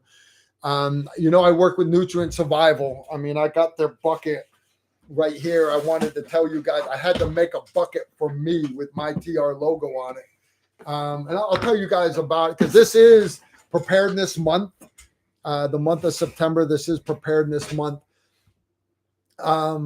There's a lot of stuff that I get from Nutrient Survival. There's some stuff I get from different companies. Me and the wife, you've seen other videos and stuff where we put up buckets of like rice and stuff like that, oxygen absorbers in Mylar bags, seal it in big 5-gallon buckets, put it up. That stuff's good for, 15 to 25 years, depending on how you store it. Canning foods, you use your hot boil canning methods, and pickling and all this other stuff. That's awesome. These are skills that many Americans are losing. And I encourage you to teach your kids how to can tomatoes, how to do this, how to do that. And one of the things that dawned on me that I didn't know how to do, and that was how to run a freeze dryer. So before I can do videos on it, I wanted to learn. So me and my wife, just in this last week, while I was teaching a class with Emory Saturday, my wife freeze dried 5 dozen eggs. I think she did 5 dozen eggs. You just scramble them up, right? We did them raw. You just pour them on the pans, and when you're done, they're all powdered, basically. Scrape them, put them into the Mylar bags, seal them shut with the little heat thing. Write on the bag what it is, and those puppies they're good for 25 years. They freeze dried stuff lasts a long time. My Harvest Right freeze dryer, guys, is best money me and my wife have spent in a long time. I have no connection to Harvest Right at all. They were the only company that I could find that made a decent one. And we've done apples here lately. We've done Italian beef. We've done chicken fajita meat. We've done beef fajita meats. We've done all kinds of vegetables, green onion. I don't know how many packages of apples we've done. Steve, you need apples? Because I got probably 30,000 apples on the trees falling. I only got about another week, 2 weeks. Nah, that's not fair. I've got a couple green trees. That'll probably be another month. But most of the apples have been coming in the last 3-4 weeks here. You guys have been hearing me talk about it. We pulled out 5 trays of apples. We put 5 more trays back in, and peel them, slice them, cut out the worms. Right, they're not store-bought apples, so we have worms. Cut the worms out. Take the rest of the apples. They're perfectly great apples. Some of them taste better than store-bought for sure. And you can't beat freeze dried apples, guys. You really can't. Have you ever apple. Heard of a company called Elite Irons? Elite Irons? Mm-hmm. I have not. What's an Elite Irons? I was texting our good friend and great American, Mr. J.D. Jones of SSK Industries, the originators of the 300 Whisper and all the other suppressed cartridge rounds, subsonic rounds. Is that the one we toured down there? No. This is okay. JD Jones. Okay. You're talking about SBR down in Georgia. Yeah. JD is out in Arizona. Okay.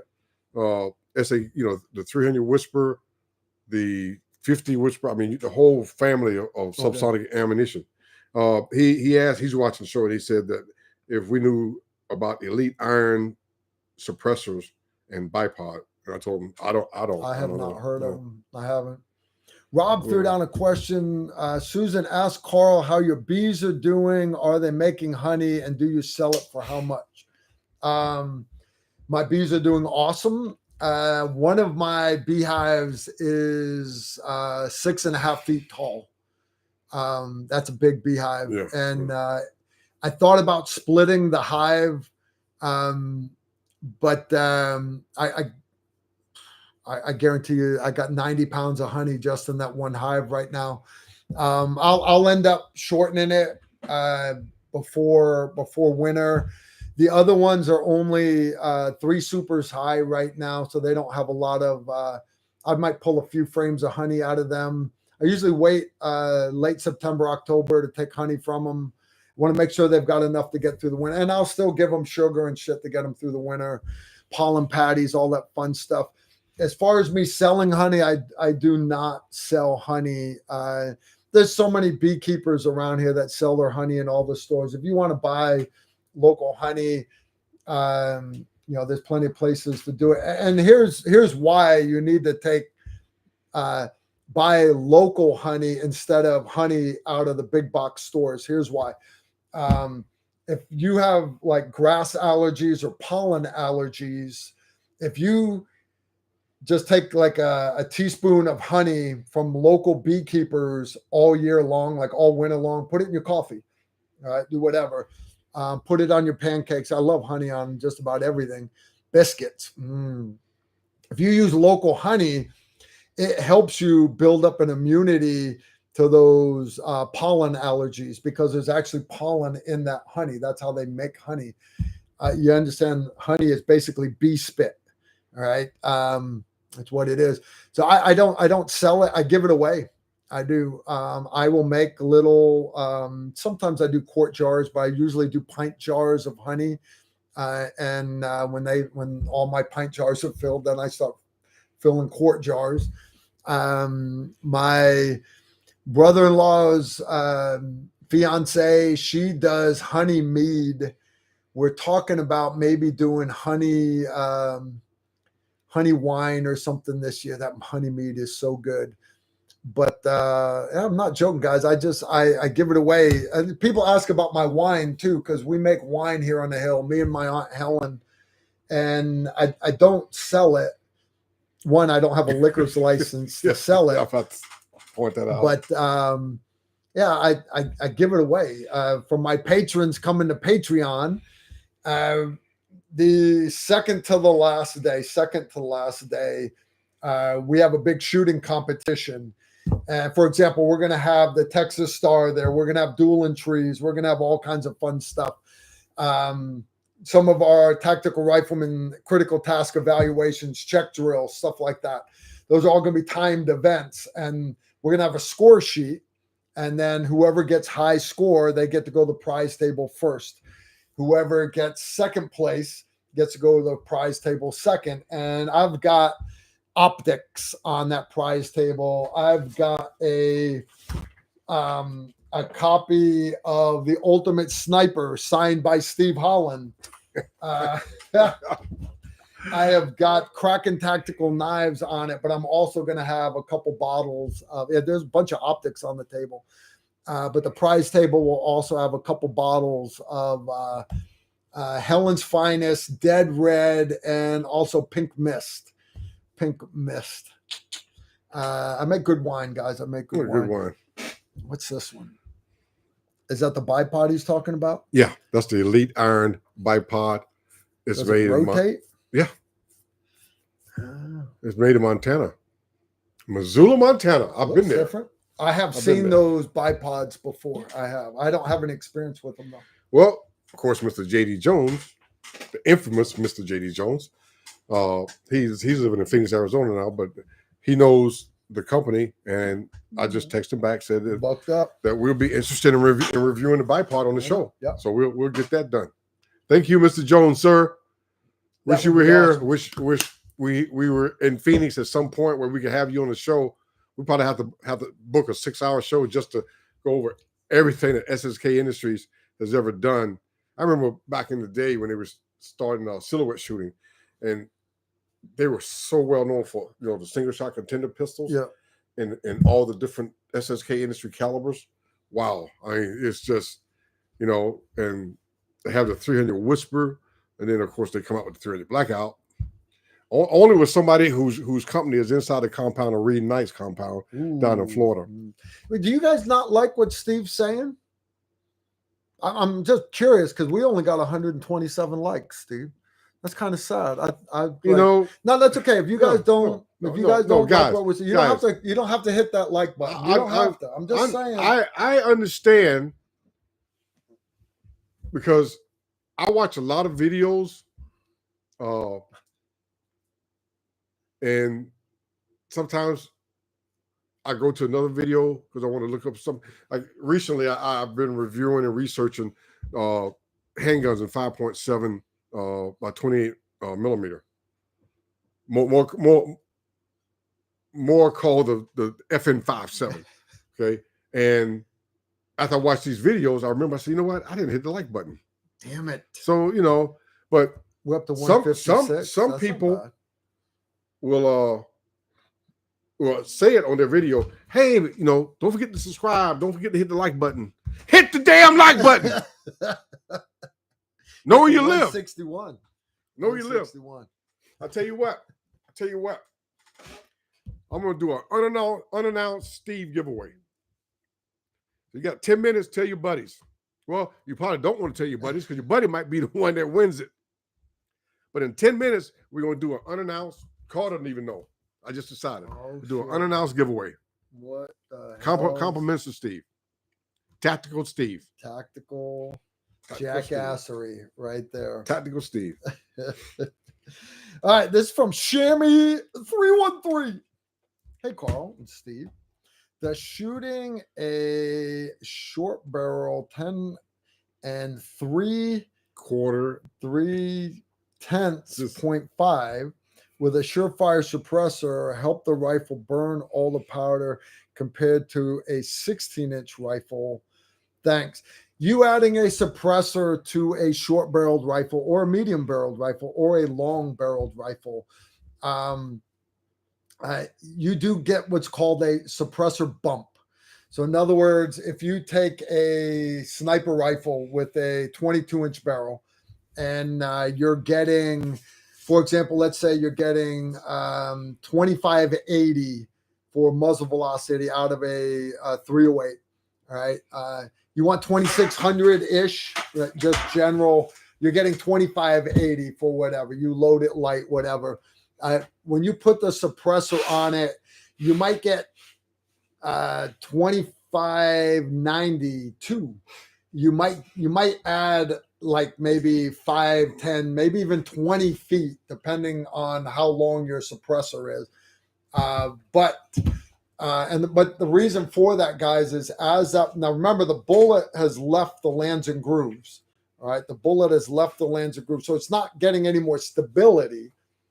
But as it passes through each baffle, it's still getting kicked in the ass with pressure. So you get what's called suppressor bump. You might get a little more muzzle velocity. I have never seen it to the point to where it increases accuracy. Now, hear me out. I will say for most shooters, especially civilian shooters, you will shoot your Magnum caliber rifle more accurate with a suppressor than you will without a suppressor. Here's why. It's not better ballistics. It's because you are not flinching as much. The reality is a suppressor works great as a muzzle brake, as in it cuts down the shock wave. It does cut down perceived recoil because all the baffles inside, but it also cuts down the external blast that's hitting you in the sinuses. And you'll find AAC did a big study on it, and they took novice shooters and put them on like a 300 Win Mag rifle with just a muzzle brake and had them shoot. And then they put them on the same 300 Win Mag with a silencer on it. And they found that, I won't say all of them, but a very, very large percentage of them shot more accurate with the suppressor than they did without. I do not like shooting my 338 Lapua without the suppressor on it. I do not like shooting my Barrett 50 cal because I got the short barrel one. I do not like shooting my Barrett 50 cal without the suppressor. I do. So it's fun to shoot standing without it. But if I'm going to go prone, I like putting this. That's why I dropped the extra dough and got the suppressor for it. Thank you, Mike. Mike Willingham out there. He is the man. All right. Susan just said, phrase for the random giveaway, Steve. All right. The phrase for the random giveaway is going to be nut bag, all one word. Nut bag, all one word. Better be quick. We have 15 minutes left. We're going to draw it at, you have got 6 minutes. We're going to draw it at 8:50. The word is nut bag. You can be capital or lowercase. The algorithm will pick it up, the computer program that Susan uses. Remember, you can enter a maximum of 3 times, guys. maximum of 3 times. Here's something else I would like you guys to do is if you enjoy these live streams with us, because I know you guys have fun in the chat room. It's called the Asylum. All right. We appreciate the Asylum, but YouTube does not count them as comments. So if you guys like tonight's live stream, but after you go at the end of the video, I would appreciate it if you guys would just leave a comment under the video, more than 4 words. Just say, you know, hey, this comment is for the algorithm, or hey, Steve and Carl, we really love it. They're entering for your giveaway. Susan is going to pick the random winner at 10 till. Okay. You good? Yeah. All right. So I have no idea what Steve's giveaway is. The fact that it's going to be a dirty snot rag, I don't know, guys. I don't know. So, Mr. Jones, Mr. JD Jones of SSK Industries, guys, this guy is a legend in the industry. Sir, I appreciate you taking time to watch our show. I really do. All right. Crafty Sasquatch. Hey, Carl and Steve, have either of you suffered concussions from door breaching or exploding ordnance near you, like we hear of many service members suffering from? Yeah, me and Randy Worst was talking about it the other day. It's actually a cumulative. We're talking about TBI, traumatic brain injury, and it is a cumulative. For example, you're the Carl Gustav rockets. If you're shooting a flechette round, it's only like 5 points. If you're shooting an HE round, high explosive, I want to say it's 20 points. So in other words, and you're allowed 100 points in a day. So a guy cannot shoot more than five Carl Gustav rounds, HE. A illumination round is 100 points. You're allowed 1 illumination, and that's because you have to super elevate it. The shockwave goes down off the ground. Wall charges, flashbangs, door charges. When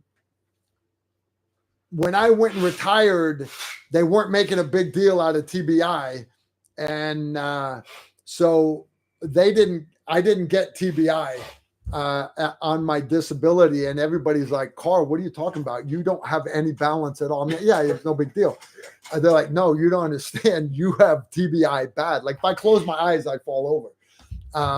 We was wobble. So I really need to talk to somebody at chapter 38 and get that relooked at for my disability. But anyways, yeah, I don't know of too many SF guys, or especially in the SIF companies, because it's not so much the door charge, it's the protective wall outside the shoot house. They have a wall there to keep bullets from coming out the door and hitting anybody out in the parking lot. Well, that ballistic wall would reflect the explosive exterior charge right back onto the stack of people right by the door. I don't know how many times I've had my bell rung. I really don't. I don't know how many hundreds of charges I've eaten. Oh, yeah. Yeah. I mean, wow. I mean, I just in training. Yeah, just in training. The very first time we ever did Carl Gustav training. Yep. When we did the first live shoot, I was the ammo load. I wasn't the gunner. So you stood there all day. No. So we get the very first time, got up, I tap him, and they say, you hug the gunner. Yeah. My first time, I want to see the rocket. So I tapped him, and I leaned out to look at the rocket. And got the snot knocked out of you. Oh, my gosh. I got another one here. Lieutenant Aldo, the Apache Rain of the Baston. In other words, Ray Craddock. This boy's got so many accounts here. Hi, Steve. Do you have any stories about Baltolts being on red team back in the 80s and 90s? You understand Steve was on a green light team, not a red team. Not a red team. Bad Toast was 10th group. Yeah, that's 10th group. He poking red team was who was that SEAL back in the day? Him. Muscovich, Muscolaka. something. I don't remember his name. Yeah. Here's the whole thing about him is half the SEALs loved him. The other half the SEALs could not stand him. They swore he was a no. Yeah, I don't remember the guy's name, but he's written all the books. Yeah. Oh, He what was his name, man? he was the red team. originator. Yeah, the original SEAL Team 6. Yeah, all that. Okay. So Supervel. You ever heard of a company called Supervel? I remember them from the ammo. They used to back in the day. Well, Mr. Jones says that they have a Glock slide with a built-in slide lock. And I was thinking, why would we want for putting a suppressor on? For locking the slide when you're shooting subsonic. Yes. Ask him if we could get one of those to try out too. He's watching. So, Mr. Jones, if you can get us an introduction to Supervel and Elite Iron, we'd like to review their products here on the show for our subscribers, our watchers, our Second Amendment Americans, our patriots, because that's both. You guys understand what we're saying when we say a lock slide? And again, I'm not allowed to pull a slide on a pistol. Everybody knows the slide locking lever for locking the slide to the rear, so you can put in a new mag, let the slide go forward. Check the chamber. Okay. That's not what we're talking about. What we're talking about is when you run suppress. And I got another case of subsonic 9mm. That is G9 subsonic external hollow point supposed to defeat level 3 body armor. Oh shit! Subsonic 9mm will defeat body armor. All right. So this you see how I'm putting together a cool video here. The advantage of having what they call a locking slide. In other words, with subsonic ammo, you get the bullet hitting the raccoon in the head. It's like sounds like a baseball bat. But the only other noise is the slide coming back, going back forward, and the sound of that casing hitting the ground. By locking the slide shut, you now have a single shot pistol. But guys, I'm here to tell you, it cuts the sound in half. It really, really does. So I have never even thought about putting a lock on a Glock slide. Man, if I could lock a Glock slide shut, not joking. I've got some, I just got a brand new case of it. G9. You guys know I love G9. G9 makes, that's my EDC ammo. Guys, see the external hollow point? It doesn't have a hole in the top. It looks like a drill bit. This is supersonic ammo here. But they send me stuff to test and everything. Well, every so often they send me, hey, Call, check this out. And external hollow point, a harder, in other words, a different makeup of the brass projectile. It's not just milled copper. And it's supposed to be just under the speed of sound, so you don't get that supersonic crack. And it's supposed to defeat level 3 body armor. So that's a big deal. That is a big deal. I would love to build a special blaster just for that video. Right over there on the shelf, I have got, I forgot what it's called, but it's the little thing for recording decibels of sound. We bought one just for doing suppressor videos. It is Supervel.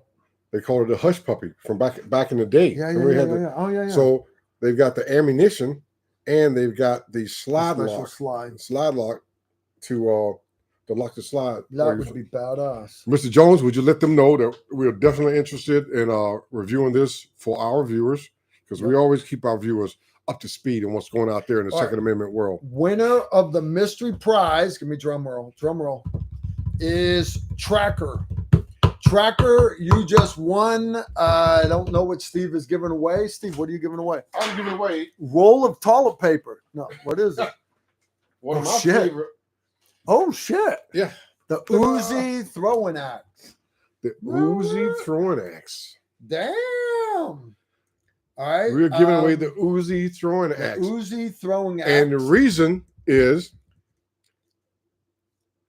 we reviewed this. No, we did a giveaway last year. and I always carry one. And remember, the guy had the rainbow unicorn thing, and he won the what you call it. And the other guy had a better answer. I said, you know what? I feel bad, so I gave him the guy who didn't win second place. I gave him my Uzi throwing axe. Okay. So Uzi throwing. That's kind of cool. This thing drives me crazy because, like last show at the Leatherwood Distillery, we had the McCowan Tomahawk that we did the auction for Ray Craddock, and later on after that, I was talking to Randy. We was talking about the Uzi. Congratulations, Tracker. And we kept saying, "Man, you look at this thing, and you want to hate it."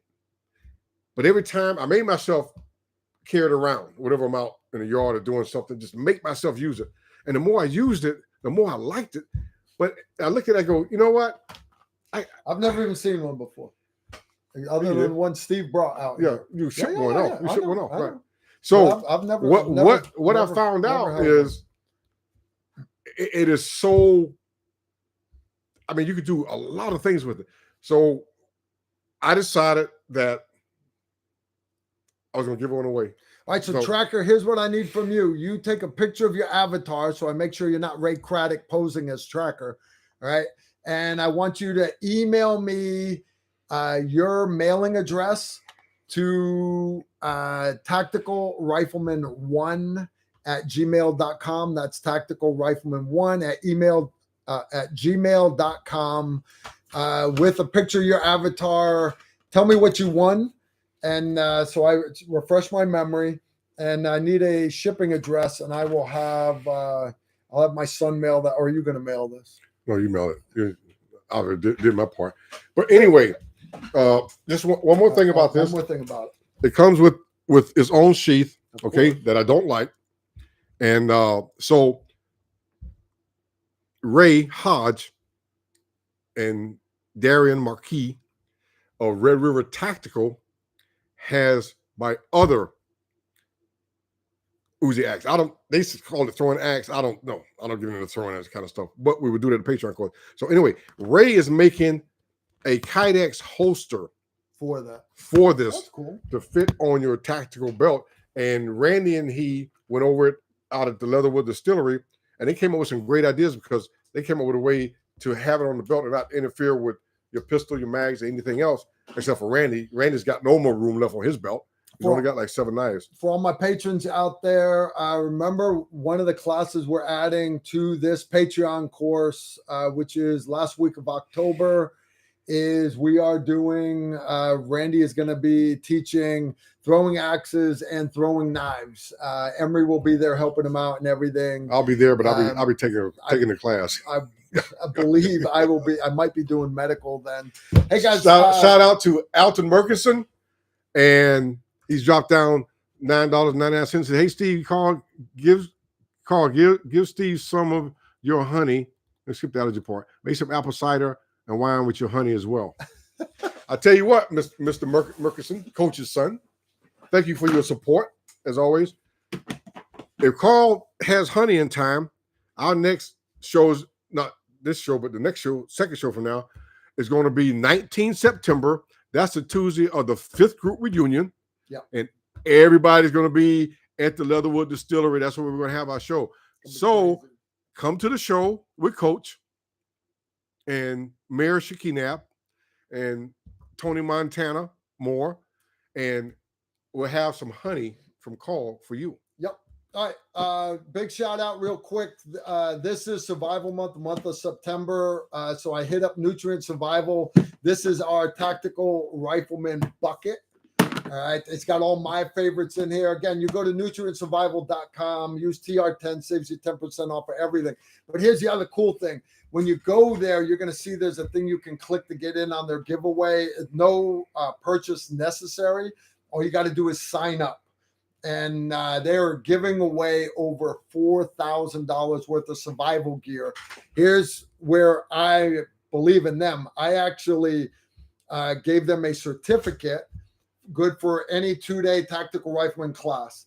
So if you want to come take a 2-day pistol carbine course, anything like that. 2-day tactical precision rifle, anything like that. Don't cost you a dime. Just show up with. So anyways, you can enter at nutrientsurvival.com. I like this bucket. It's got my favorites in it. I don't like all their stuff, but I love this stuff. You can't have this one. This one's mine. Gillis, indeed. Is the light better now? Center right here. Should it be this way? Or this way? I know, guys. I apologize. We got bad lighting tonight. I'm doing this on a laptop. You understand? My son is out of town. I've had a couple other super chats come in, and yeah, what's this one here? What are you guys doing? What are you going to do this Halloween? We are going to be at the Patreon course, and we are going to be. Is that Halloween week? Yeah, it's going to have. We're going to have there's a local haunted house there in Texas, and we're going to bring all the patrons there. It's going to be evil. We're going to do paint. We're going to bring paint guns with us. Can we bring paintball guns? Can we bring flashbangs? No flashbangs. Flashbangs are cool in a haunted house, man. I'm telling you. Especially when you don't tell. Especially when those guys jump out. Boom! 2 Patreon courses ago, we did another Halloween party, and it was a good time. It was a good time. All right, guys, we're going to wrap this up for tonight. We've had a good live stream, me and Steve. It's always a pleasure having Steve out here. It's always a pleasure hanging out with you guys. I want to give a big thank you again to Bucked Up, our sponsor. I like having them as a sponsor, but the cool part is I'm really getting used to their pre-workout stuff. Can I rub I really am. The recovery stuff's pretty good. You got a long road trip. Don't do those 5-hour energy drinks. You get yourself a buckshot. And Blue Raz, my favorite for sure. Buckedup.com. I want to thank them for hanging out with us. I want to thank my moderators, Susan Donut and JT, for keeping the asylum in check. I want to thank you guys for the thumbs up. Give us a comment down in the chat room, and let's see if we can boost this channel a little bit. Let's see if we can boost this channel a lot. Yeah, we're family. We don't want too many people here. We just want to hang out with you guys. All right, so that's all I got this week. Parting words of wisdom from Steve Holland. What do you guys want my parting words of wisdom to be? Come on, quick, tell me. What do you want me? What do you want my parting words to be? Let me know. 5, 4, 3, 2. Aim small. Oh wait, wait, Miss Small. All right, parting words of wisdom, Steve. Be righteous, be upright, take care of your family, take care of your neighbors, take care of good people. Shame on you. God loves all of you, loves all of us. Don't believe all this hype you're hearing on the news. There's some bad people out there. Ugly, but there's a lot people. of good people too. There's a lot of good people. And the closer they get to election, the more they're going to turn it up. So don't be surprised. Expect it. All right, y'all take care and shoot straight.